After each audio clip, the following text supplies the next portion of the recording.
آج یہاں lieutenant governor کے مشیر فاروق احمد خان نے سوپور فروٹ منڈی کا دورہ کر کے یہاں میوہ صنعت کو درپیش مسائل کے حوالے سے تاجروں کے وفود سے ملاقات کی۔ موصوف نے یہاں فروٹ منڈی کا دورہ کیا اور یہاں درپیش مشکلات کے حوالے سے مفصل جانکاری حاصل کی۔ یہاں انہوں نے میوہ صنعت سے وابستہ زمینداروں اور تاجروں کے ساتھ ملاقات کر کے یہاں مسائل پر تبادلہ خیال کیا۔ موصوف نے یہاں سول سوسائٹی سوپور کے وفود کے ساتھ بھی ملاقات کی۔ انہوں نے یہاں لوگوں کے مسائل سنے اور انہیں یقین دلایا کہ آئندہ دنوں ان مسائل کے ازالے کے لیے بڑے پیمانے پر کارروائیاں جو ہیں وہ انجام دی جائے گی۔ فروٹ گروورز کی طرف سے اور فروٹ انڈسٹری کے ساتھ جڑے ہوئے ہر ایک معاملے کی طرف جو جموں کشمیر یوٹی کی ایڈمنسٹریشن ہے وہ سب سے زیادہ توجہ اس کو دے رہی ہے، کیونکہ یہ جموں کشمیر کی اکانومی میں بہت بڑا رول ہے جو فروٹ انڈسٹری کا،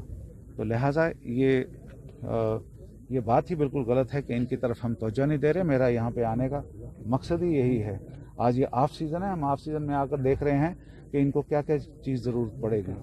ابھی سیزن ان کا کب سٹارٹ ہونا ہے؟ اگست سپتمبر 15 مئی۔ پچھلے سال کچھ لوگوں نے یہاں پہ بےایمانی کی انتہا تھی وہ کہ پرانا انہوں نے سٹاک لوگوں کو دھوکہ دے کر تو وہ نکال دیا، انہوں نے خود تو پیسہ کمایا اور اپنے بھائیوں کے سارے اس کے سلسلے کو تباہ کر دیا۔ اس سال ہم نے بڑی سختی کے ساتھ پیسٹیسائیڈ اور یہ جو ہے کھاد جو ہے اس کی طرف، فرٹیلائزر کی طرف ہم توجہ دے رہے ہیں۔ ہم نے جو گورنمنٹ آف انڈیا کی جو مانی ہوئی جو کمپنیز ہیں ان کو الاؤ کیا ہے، اور جو پرائیویٹ کچھ لوگ ہیں جن کو ہم نے الاؤ کیا وہ ٹیسٹنگ کے ساتھ ان کو الاؤ کیا، اور اس کے بعد میں آپ کے ذریعے سے بتا دینا چاہتا ہوں اور یہ خبر ان تک بھی پہنچنی چاہیے کہ ہم بیچ میں ان کے جو پرائیویٹ والے ہیں اور جو گورنمنٹ والے بھی ہیں ان کے بیچ میں وقت کے ساتھ ساتھ کسی وقت بھی سرپرائز ان کے سیمپل اٹھائیں گے، اور جس کسی کا بھی سیمپل ناقص پایا گیا اس کو نہ صرف بلیک لسٹ کریں گے بلکہ اس کے خلاف جو قانونی کارروائی کرمنل لا کے تحت ہے وہ بھی کی جائے گی۔ سوپور ہمیشہ سے ایک بڑا پروگریسو ٹاؤن رہا ہے اور سرکار بھی اس کی طرف ہمیشہ توجہ دیتی ہے۔ اس وقت بھی جب ہم یہاں پہ کھڑے ہیں تو یہ سوپور کی ڈیولپمنٹ کے ہی سلسلے میں ہم یہاں پہ آئے ہیں۔ اب اس منڈی کو دیکھنا تھا، منڈی کے ساتھ کچھ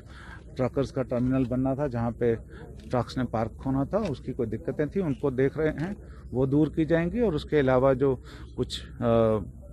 مشکلات کی طرف لوگوں نے، سول سوسائٹی کے لوگوں نے اور سوپور کے باقی ریپرزنٹیٹیوز نے جو ہمیں معلومات دی ہیں ان کی طرف پوری طرح سے دھیان دیا جائے گا۔ ہمارے ڈی سی صاحب اور ہمارے جو یہاں پہ ایڈیشنل ڈی سی صاحب ہیں وہ آلریڈی یہاں پہ بہت محنت کر رہے ہیں، اور آگے بھی آپ دیکھیں گے کہ یہ جو پرابلمز آپ کو نظر آ رہی ہیں سوپور کی ان کو ختم کیا جائے گا۔ ہاں یہ میں ضرور کہوں گا کہ کوئی جادو کا چراغ نہیں استعمال ہوتا ہے اس میں۔ منی سیکریٹریٹ کی بہت ساری پرانی میں باقی کی ساری ڈیمانڈس ہیں ان کو میں اکٹھا ہی منی سیکریٹریٹ کے حوالے سے وہ بھی جس وقت جو بن رہی ہے چیز، اگر کسی پروجیکٹ میں وہ بنی تھی کسی وجہ سے وہ رک گیا ہوا ہے، اس کا معاملہ پرانے وقتوں میں کیا وجوہات رہی کیا نہیں رہی میں اس کے بیچ میں نہیں جانا چاہتا، لیکن ایسی جو بھی کوئی ایکٹیویٹی جو ڈیولپمنٹل ایکٹیویٹی انفراسٹرکچر کی ڈیولپمنٹ کی ایکچولی جو ایڈوائزر فاروق احمد خان صاحب ہے اس سے پہلے بھی یہاں آئے ہیں، لیکن آج انہوں نے خصوصی دورہ کیا فروٹ منڈی کا، کیونکہ جو ہارٹیکلچر کے مسائل ہیں اور خاص کر فروٹ منڈی جو ایشیا کی سب سے بڑی منڈی ہے اس کے جو مسائل ہیں ہم نے ان کے سامنے رکھے تاکہ وہ حل کیے جائیں۔ خاص کر جو ہمارے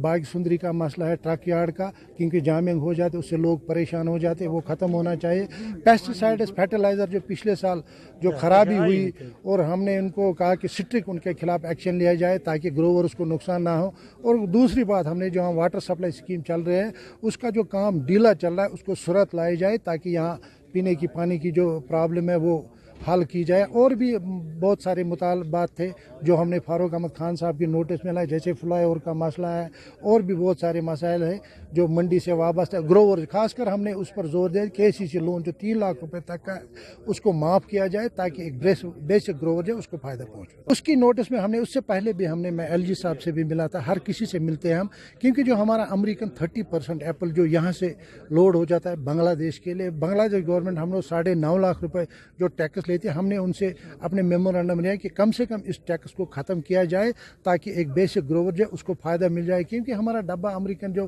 300 350 400 روپے تک بک رہا ہے وہ 600 700 روپے میں بک جائے گا۔ ایک گروور ہے جس کی فیملی اسی پر ڈیپینڈ کرتی ہے اور ان کو فائدہ مل جائے گا۔